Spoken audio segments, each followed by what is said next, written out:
she stopped hearing from them, and she got somebody to find out why. These people, these were Hungarians, and they knew just how to work it, to find out what was wrong. And they found out that they weren't living there anymore. So, they weren't living there anymore. You couldn't send it. There was no forwarding address.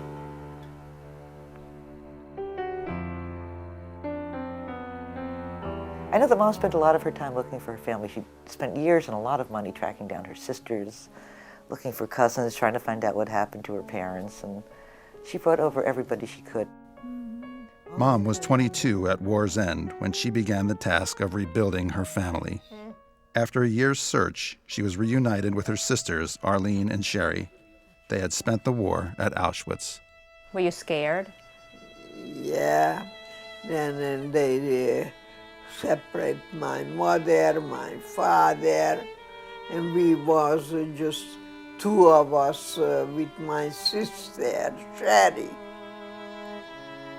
And where were you sent? To Auschwitz. Where were your parents sent? They separated, they killed them, I guess. And Arlene, how did you feel when you saw the British soldiers arrive at the camp? Okay, we was happy. When took me to the hospital.